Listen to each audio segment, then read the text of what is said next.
morning, dear students. Hope you are fine. We are discussing with you chapter The Enemy by Paul Lesbeck. Earlier we have discussed that Dr. Sadao and his wife Hannah found an American prisoner of war near seashore. They took him in and doctor operated upon him and he got cured, and then Dr. Sadao examined the white man daily and finally the last stitches were pulled. प्यारे बच्चों, अभी तक आपको हमने दी enemy chapter में बताया है कि डॉक्टर सदाओ और हन्ना, उसकी वाइफ, जैपनीज है, वर्ल्ड वॉर का टाइम है और दोनों देश युद्ध में है, एक दूसरे के दुश्मन है और डॉक्टर सदाओ का घर सी शोर पे है। वहां उनको एक अमेरिकन प्रिजनर ऑफ वॉर जो बह के आ गया है मिलता है, वो इंजर्ड है, वुंडेड है। तो दोनों इस द्वंद में रहते हैं हस्बैंड वाइफ कि उसको वापस पानी में बहा दे कि घर ले जाए, और फाइनली वे डिसाइड करते हैं, they decide to take him inside their house.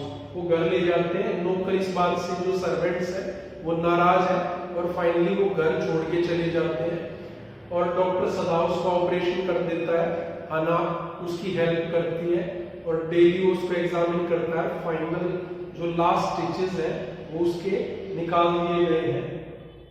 Then Sadao typed a letter to the chief of police on 21st of Feb. I found a prisoner of war who was found ashore near my house, and then he was not able to complete that letter and put that letter back in the secret drawer of his table. On 7th day, two things happened. In the morning, servants left together. Doctor सदाओ ने जब उसका पूरा operation के बाद, जो American prisoner of war है, उसने बताया था कि उसका नाम टॉम है, वो ठीक हो गया था, लास्ट स्टिचेस निकाल दिए गए। फिर doctor Sadao chief of police को एक लेटर टाइप करता है कि 22 फरवरी की शाम को कैसे एक अमेरिकन प्रिजनर ऑफ वॉर बह के समुद्र में उसके घर के किनारे पे आ गया है, घर के बाहर मिला, और वो लेटर कंप्लीट नहीं कर पाता और सीक्रेट ड्रॉर में अपनी ऑफिस टेबल की उसको रख देता है। जब ये बात हो रही थी, वो लेटर लिख रहा था, उसके 7वें दिन दो चीजें घटी। सुबह सुबह सारे सर्वेंट्स एक साथ चले गए। यूमी वापस आई भी थी क्योंकि वो बच्चों से ज्यादा अटैच थी। She cried for baby and she asked Hannah to call her if baby was unconsolable. Yumi जो बच्चों से ज्यादा अटैच थी, जो बच्चों का ध्यान रखती थी, उसने हन्ना को कहा भी था कि अगर बेबी चुप ना हो, अनकंसोलेबल हो, तो वो उसको बुला ले। फिर डॉक्टर सदाओ उसके पास जाता है, जो पेशेंट था, जो प्रिजनर ऑफ वॉर था, फॉरनर था, American. Today you may get up on your feet, I feel I want to thank you doctor, don't thank me too early, Sadao said. Sadao उसको examine करने जाता है, तो धीरे धीरे वो थोड़ा थोड़ा, पहले डॉक्टर ने उसको मना किया था कि उठना नहीं है, रेस्ट करना है। फिर वो धीरे धीरे थोड़ा सा उठना शुरू हुआ, चलना शुरू हुआ। फिर डॉक्टर सदाओ ने उसको कहा कि अब आप अपने पैरों पर खड़े हो सकते हो। तो prisoner of war American, that white man said to doctor, I feel I want to thank you, मुझे आपका आभार प्रकट करना चाहिए। पर डॉक्टर सदाओ कहते हैं कि don't thank me too early, it is too early to thank me because your fate is still undecided। वो मन में सोचता है डॉक्टर सदाओ कि इतना जल्दी मेरा थैंक यू मत करो क्योंकि तुम्हारा फेट अभी भी डिसाइडेड नहीं है, क्या होगा तुम्हारे साथ।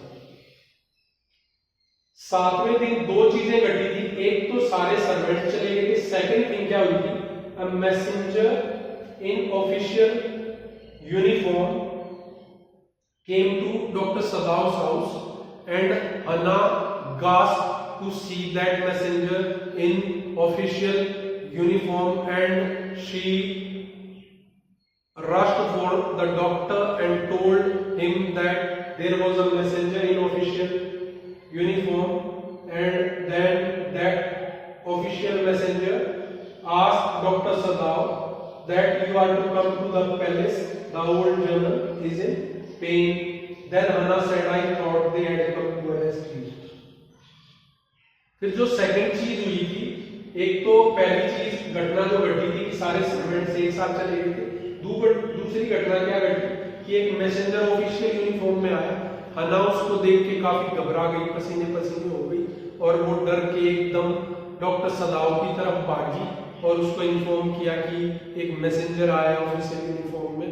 तो जो डॉक्टर सदाओ है वो ज्यादा रिएक्ट नहीं करते हैं, मैसेंजर की तरफ देखते हैं। मैसेंजर कहता है कि आपको पैलेस में आना है क्योंकि जो ओल्ड जनरल है वो काफी पेन में है। फिर उसके जाने के बाद हन्ना डॉक्टर सदाओ को कहती है कि मैंने सोचा वो आपको अरेस्ट करने आए, पकड़ने आए। I must get rid of this man for your sake. Dr. Sadao thought that I must get rid of this man for your sake. कि इस आदमी से मुझे निजात पानी पड़ेगी तुम्हारे लिए। कि हन्ना बार बार कोई भी आता है तो डर जाती है, उसके डर की वजह से वो नॉर्मल लाइफ नहीं जी पा रही है, हमेशा डर में रहती है, भय में रहती है, परेशान रहती है। तो हन्ना की खातिर उस सफेद आदमी से, व्हाइट मैन से, उस प्रिजनर ऑफ वॉर से छुटकारा पाना पड़ेगा, छुटकारा पाना होगा, डॉक्टर सदाओ सोचते हैं। फिर वो ओल्ड जनरल से मिलने जाते हैं और उसको, ओल्ड जनरल को, उस प्रिजनर ऑफ वॉर के बारे में बताते हैं और फिर उसको कहते हैं I care nothing for the man excellency, you can not be arrested, the general said there are other surgeons, the best ones have been trained by Germans and would consider the operation successful even if I died. It is very unfortunate that this man should have washed up on your doorstep. It would be best if he could be quietly killed. तो doctor सदाओ जब old general के पास, general ताकीमा के पास जाते हैं, doctor सदाओ को Japanese army के साथ लड़ने के लिए दूसरे देशों में, फॉरेन में क्यों नहीं भेजा गया है? क्योंकि जो ओल्ड जनरल है, जनरल ताकीमा, उसकी तबीयत खराब है और उसको कभी भी ऑपरेशन की जरूरत पड़ सकती है। और ओल्ड जनरल डॉक्टर सदाओ पर काफी भरोसा करता है क्योंकि ओल्ड जनरल के अनुसार जो अमेरिकन ट्रेंड सर्जन्स है वो ज्यादा अच्छे हैं क्योंकि उनके पास एक ह्यूमैनिटेरियन टच भी है जो अमेरिकन ट्रेंड सर्जन्स है। जो जर्मनी में ट्रेंड सर्जन्स है वो थोड़े यूथलेस है, आदमी अगर मर भी जाए पर अगर जो प्रॉब्लम है उसको रिजॉल्व कर दे, बेशक आदमी मर जाए, तो जर्मन ट्रेंड सर्जन्स जो हैं वो ऑपरेशन को सक्सेसफुल मानेंगे। इसलिए ओल्ड जनरल जो है वो अमेरिकन ट्रेन डॉक्टर सदाओ पर ही भरोसा करता है। तो शुरुआत कैसे होती है कि ओल्ड जनरल का जो मैसेंजर था उसके बुलावे पर डॉक्टर सदाओ ओल्ड जनरल ताकीमा के पास जाते हैं, उसको अपने घर में, उनके घर में जो प्रिजनर ऑफ वॉर है उसके बारे में बताते हैं और कहते हैं मुझे उसकी कुछ भी परवाह नहीं है। तो जनरल कहता है you can not be arrested, तुमको गिरफ्तार नहीं किया जा सकता। Then doctor Sadao said there are other surgeons too, कि और भी तो सर्जन है जनरल। तो तब जनरल कहता है the best ones have been trained by Germans and would consider the operation successful if I died. तो जनरल कहता है डॉक्टर सदाओ को कि जो बेस्ट वन है वो जर्मनी में ट्रेंड है और उनको, उनका ये मानना है कि अगर आदमी मर भी जाए तब भी वो ऑपरेशन को सक्सेसफुल मानेंगे। और ये बहुत दुर्भाग्य की बात है कि ये आदमी बहकर तुम्हारे घर के दरवाजे पर आया है। It would be best if it would be quietly killed, कि ये बहुत अच्छा होगा अगर उसको चुपचाप मार दिया जाए। तो जनरल कहता है I have private assassins, they will do the job quietly and some of them are so expert that there will be no noise. I will send private assassins of mine to assassin that POW. I will send them to your house and the job will be done. It would be best if it would be quietly killed. तो old general कहता है कि मेरे पास private Assassin's हैं, ये आसान रहेगा, उसमें कुछ एक्सपर्ट है, आवाज भी नहीं होगी, आदमी को मार देंगे, मैं तुम्हारे घर भेज दूंगा, वो उसको चुपचाप मार देंगे। तो डॉक्टर सदाव अपने घर चला जाता है और वेट करता है, और डॉक्टर सदाव को जनरल ने कहा था कि जो पार्टीशन है, जो दूसरा गेट है, वो खुला छोड़ देना ताकि जो असैसिन्स है इजीली मर्डर कर सके, उसको मार सके। तो डॉक्टर सदाव गेट खुला छोड़ देता है उसके रूम का। तो नाइट को जो भी लीव्स का रसलिंग या क्रैशिंग या गेट्स का जो भी साउंड होता है, उसको सोच के डॉक्टर सदाव थोड़ा सा एंग्सियस हो जाता है और क्यूरियस हो जाता है कि शायद असैसिन्स आ गए, उसको मार दियो। फिर नेक्स्ट डे वो सबसे पहले जाता है व्हाइट मैन के रूम में, उसको जिंदा देखता है, फिर सोचता है नेक्स्ट नाइट आएंगे, और नेक्स्ट नाइट को भी सेम होता है, आवाज आती, हना जाना चाहती है, but he asked Hannah to not to go there, it will be some natural sound, कोई नॉर्मल आवाज होगी या पत्तियों के कड़कड़ाने की, रसलिंग की साउंड होगी। पर दूसरी सुबह भी वो जब जाता है तो प्रिजनर को जिंदा पाता है। फिर वो थर्ड नाइट को सोचता है कि this may be the night, कि ये शायद नाइट होगी। फिर नेक्स्ट डे भी वो देखता है तो उसको जिंदा पाता है। फिर वो सोचता है डॉक्टर सदाव, और उसके कमरे में जाता है कि जो प्रिजनर ऑफ वॉर है उसको कहता है कि मुझे तुम्हें अब यहां से चले जाना चाहिए, everybody is aware that you are here, no it is not a hidden fact that you are here, I guess if all Japs were like you there wouldn't have been. तो उसकी ये बातें सुनकर जो अमेरिकन जो seller है, prisoner of war है, वो डॉक्टर सदाव को कहता है कि मुझे लगता है कि अगर सारे जैपनीज आपकी तरह होते तो शायद लड़ाई ही ना होती। फिर डॉक्टर सदाव कहता है you are so well that I think if I put my boat on the shore tonight with food there is a little island you could live there till a Korean fishing boat arrives there you should look out for a Korean fishing boat and only board a Korean fishing. फिर doctor Sadao कहता है कि अब तुम इतने ठीक हो चुके हो कि मैं सोचता हूं कि अगर मैं अपनी बोट किनारे पे छोड़ दूं आज रात फूड और क्लोथिंग के साथ, तो वहां पर थोड़ा दूर एक लिटिल आइलैंड है, उस पर कोई नहीं जाता है, रेयरली कोई जाता है, तुम वहां रह सकते हो, और उसके आसपास से कोरियन फिशिंग बोट्स भी गुजरती हैं। कोरियंस जो है वो अमेरिकन के फ्रेंड्स हैं, तो वो आपको ले जा सकते हैं, और आप वेट करना जब तक कोई कोरियन फिशिंग बोट ना आ जाए। फिर हना उसके पास आती है कि you may had come to me, she was missing the baby and children. Then doctor Sadao said to Hana servants will come back as soon as the foreigner is born. Doctor Sadao said to Hana. Hana आती है doctor सदाव के पास और कहती है कि Yumi मेरे पास आई थी और वो बच्चों को काफी मिस कर रही है, वो रो भी रही थी। डॉक्टर सदाव कहते हैं कि सारे सर्वेंट्स वापस आ जाएंगे जैसे ही ये फॉरेनर चला जाएगा। फिर डॉक्टर सदाव शाम को उसके पास जाता है, जो अमेरिकन प्रिजनर ऑफ वॉर है उसकी पल्स चेक करता है, वो थोड़ी सी बढ़ी हुई है, शायद वो एक्साइटमेंट की वजह से कि वो जाने वाला है, और उसका सब बाकी ठीक है। Then that American said, I realize you are saving my life again. Then Dr.